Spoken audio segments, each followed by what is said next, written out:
Chapter 13 The Grey Cadillac Monday, June 17, 12:30 p.m. When at 12:30 Markham, Vance, and I entered the grill of the Bankers' Club in the Equitable Building, Colonel Ostrander was already at the bar engaged with one of Charlie's Prohibition clam broth and Worcestershire sauce cocktails. Vance had telephoned him immediately upon our leaving the district attorney's office, requesting him to meet us at the club, and the colonel had seemed eagerly to comply. "Here is New York's gayest dog," said Vance, introducing him to Markham.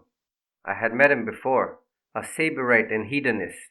He sleeps till noon and makes no appointments before tiffing time.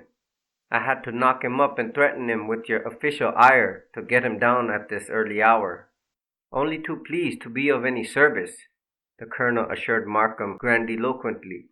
"Shocking affair, gad, I couldn't credit it when I read it in the papers.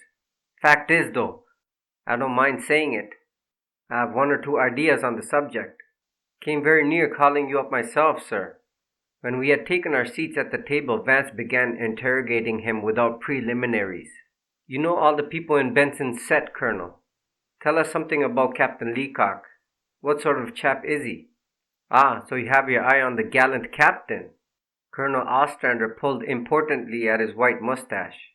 He was a large pink-faced man with bushy eyelashes and small blue eyes, and his manner and bearing were those of a pompous light opera general. "Not a bad idea. Might possibly have done it. Hot-headed fellow. He's badly smitten with the Miss St. Clair, fine girl, Muriel. And Benson was smitten too. If I'd been 20 years younger myself." "You're too fascinating to the ladies, as it is, Colonel," interrupted Vance. "But tell us about the captain." "Ah, yes, the captain. Comes from Georgia originally. Served in the war, some kind of decoration. He didn't care for Benson. Disliked them, in fact. Quick-tempered, single-track-minded sort of person. Jealous, too, you know the type. A product of that tribal etiquette below the Mason and Dixon line. Puts women on a pedestal. Not that they should be put there, God bless 'em. But he'd go to jail for a lady's honor. A shielder of womanhood. Sentimental cuss, full of chivalry. Just the kind to blow out the rival's brain. No questions asked. Pop, and it's all over. Dangerous chap to monkey with. Benson was a confounded idiot to bother with the girl when he knew she was engaged to Leacock. Playing with fire. I don't mind saying I was tempted to warn him. But it was none of my affair. I had no business interfering. Bad taste." "Just how well did Captain Leacock know Benson?" asked Vance. "By that I mean, how intimate were they?" "Not intimate at all," the colonel replied. He made a ponderous gesture of negation and added, "I should say not.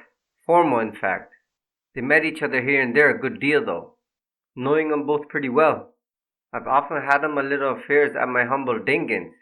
You wouldn't say Captain Leacock was a good gambler. Level-headed and all that." "Gambler, huh?" The colonel's manner was heavily contemptuous. "Poorest I ever saw. Played poker worse than a woman.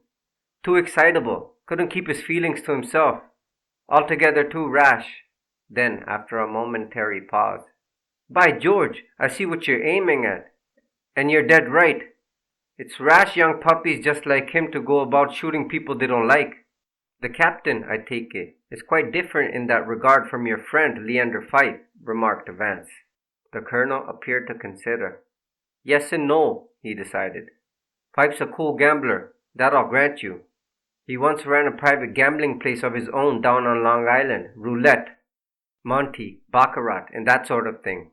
And he popped tigers and wild boars in Africa for a while. But Pfyfe's got his sentimental side, and he'd plunge on a pair of deuces with all the betting odds against him. Not a good scientific gambler. Flighting in his impulses, if you understand me. I don't mind admitting, though, that he could shoot a man and forget all about it in 5 minutes. But he'd need a lot of provocation. He may have had it, you can't tell. Pfyfe and Benson were rather intimate, weren't they?" "Very, very. Always saw 'em together when Pfyfe was in New York. Known each other years. Boon companions. And as they called them in the old days, actually lived together before Pfyfe got married. An exacting woman, Pfyfe's wife, makes him toe the mark, but loads of money. Speaking of the ladies, said Vance, what was the situation between Benson and Miss St. Clair? Who can tell? Asked the colonel sententiously. Muriel didn't cotton to Benson, that's sure. And yet, women are strange creatures. Oh, no end strange, agreed Vance, a trifle wearily. But really, I wasn't prying into the lady's personal relations with Benson. I thought you might know her mental attitude concerning him. Ah, I see. Would she, in short, have been likely to take desperate measures against him? Egad, that's an idea. The colonel pondered the point. Muriel now is a girl of strong character. Works hard at her art. She's a singer, and I don't mind telling you, a mighty fine one. She's deep, too, deuced deep, and capable, not afraid of taking a chance. Independent. I myself wouldn't want to be in her path if she had it in for me. Might stick at nothing. He nodded his head sagely. Women are funny that way, always surprising you. No sense of values. The most peaceful of 'em will shoot a man in cold blood without warning. He suddenly sat up, and his little blue eyes glistened like china. My gad, he fairly blurted the ejaculation.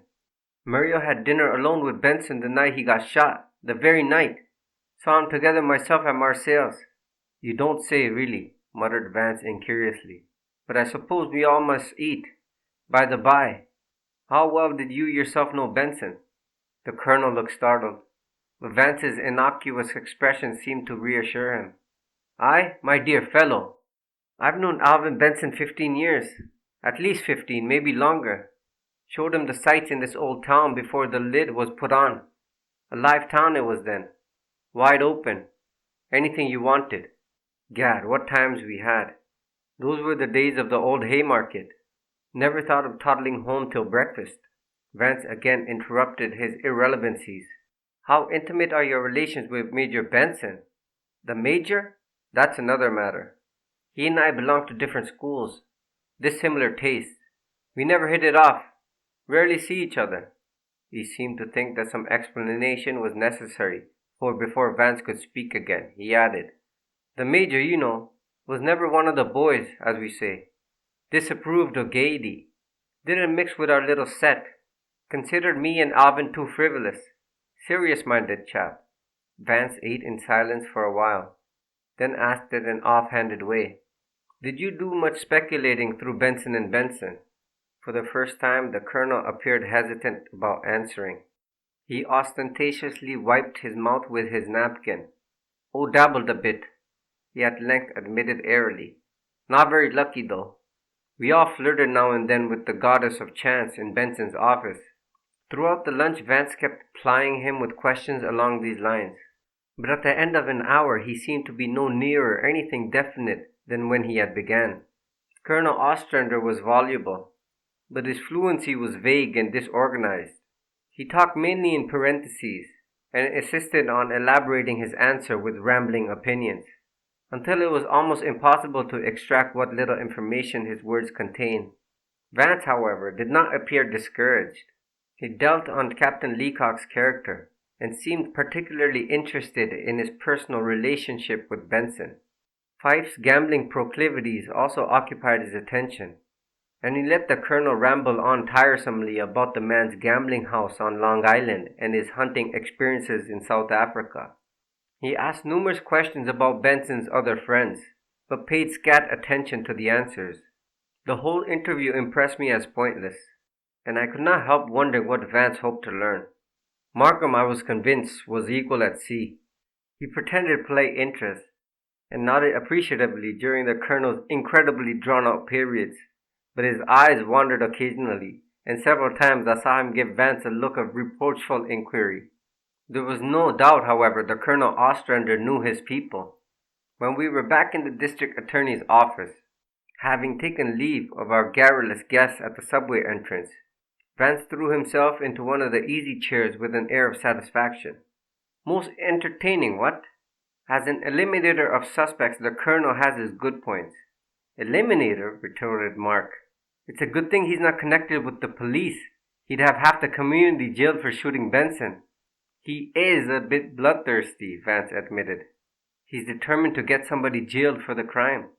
According to that old warrior, Benson's coterie was a camorra of gunmen, not forgetting the women. I couldn't help getting the impression, as he talked, that Benson was miraculously lucky not to have been riddled with bullets long ago. It's obvious, commented Vance, that you overlooked the illuminating flashes in the Colonel's thunder. Were there any? Markham asked. At any rate, I can't say that they exactly blinded me by their brilliance. And you received no solace from his words? Only those in which he bade me a fond farewell. The parting didn't exactly break my heart. What the old boy said about Leacock, however, might be called a confirmatory opinion. It verified, if verification had been necessary, the case against the captain. Vance smiled cynically. Oh, to be sure. And what he said about Miss St. Clair would have verified the case against her too, last Saturday. Also, what he said about Pfyfe would have verified the case against the Beau Sabreur, if you had happened to suspect him, what? Vance had scarcely finished speaking when Swacker came in to say that Emery from the Homicide Bureau had been sent over by Heath and wished, if possible, to see the district attorney. When the man entered, I recognized him at once as the detective who had found the cigarette butts in Benson's grate. With a quick glance at Vance and me, he went directly to Markham. We found the grey Cadillac, sir, and Sergeant Heath thought you might want to know about it right away. It's a small one-man garage on 74th Street near Amsterdam Avenue, and has been there 3 days. One of the men from 68th Street station located and phoned it in to headquarters, and I hopped uptown at once. It's the right car, fishing tackle and all, except for the rods, so I guess the one found on Central Park belonged to the car after all. Fell out probably. It seems the fellow drove the car into the garage about noon last Friday, and gave the garageman $20 to keep his mouth shut. The man's a wop, and says he don't read the papers. Anyway, he came across pronto when I put the screws on. The detective drew out a small notebook. I looked up the number's car. It's listed in the name of Leander Pfyfe, 24 Elm Boulevard, Port Washington, Long Island. Markham received this piece of unexpected information with a perplexed frown. He dismissed Emery almost curtly and sat tapping thoughtfully on his desk. Vance watched him with an amused smile. It's really not a madhouse, you know, he observed comfortingly. I say, don't the Colonel's words bring you any cheer, now that you know Leander was hovering about the neighborhood at the time Benson was translated into the beyond? Damn your old Colonel, snapped Markham. What interests me at the present is fitting this new development into the situation. It fits beautifully, Vance told him. It rounds out the mosaic, so to speak. Are you actually disconcerted by learning that Pfyfe was the owner of the mysterious car? Not having your gift of clairvoyance, I am, I confess, disturbed by the fact. Markham lit a cigar, an indication of worry. You, of course, he added with sarcasm, knew before Emery came here that it was Pfyfe's car. I didn't know, Vance corrected him, but I had a strong suspicion. Pfyfe overdid his distress when he told us of his breakdown in the Catskills, and Heath's question about his itinerary annoyed him frightfully. His hauteur was too melodramatic. Your ex post facto wisdom is most useful. Markham smoked a while in silence. I think I'll find out about this matter. He rang for Swacker. Call up the Ansonia, he ordered angrily. Locate Leander Pfyfe, and say I want to see him at the Stuyvesant Club at 6 o'clock, and tell him he's to be there. It occurs to me, said Markham, when Swacker had gone, that this car episode may prove helpful after all. Pfyfe was evidently in New York that night, and for some reason he didn't want it known. Why, I wonder. He tipped us off about Leacock's threat against Benson, and hinted strongly that we'd better get on the fellow's track. Of course, he may have been sore at Leacock for winning Miss St. Clair away from his friend, and taken this means of wreaking a little revenge on him. On the other hand, if Pfyfe was at Benson's house the night of the murder, he may have some real information. And now that we found out about the car, I think he'll tell us what he knows. He'll tell you something anyway, said Vance. He's the type of congenital liar that'll tell anybody anything as long as it doesn't involve himself unpleasantly. You and the Combien c'est belle, I presume, could inform me in advance what he's going to tell me. I couldn't say as to the Combien c'est belle, don't you know? Vance returned lightly. But speaking for myself, I rather fancy he'll tell you that he saw the impetuous captain at Benson's house that night. Markham laughed. I hope he does. You'll want to be on hand to hear him, I suppose. I couldn't bear to miss it. Vance was already at the door, preparatory to going, when he turned again to Markham. I have another slight favor to ask. Get the dossier on Pfyfe. There's a good fellow. Send one of your innumerable Dogberries to Port Washington and have the gentleman's conduct and social habits looked into. Tell your emissary to concentrate on the woman question. I promise you, you shan't regret it. Markham, I could see, was decidedly puzzled by this request, and half inclined to refuse it. But after deliberating a few moments, he smiled and pressed a button on his desk. Anything to humor you, he said. I'll send a man down at once.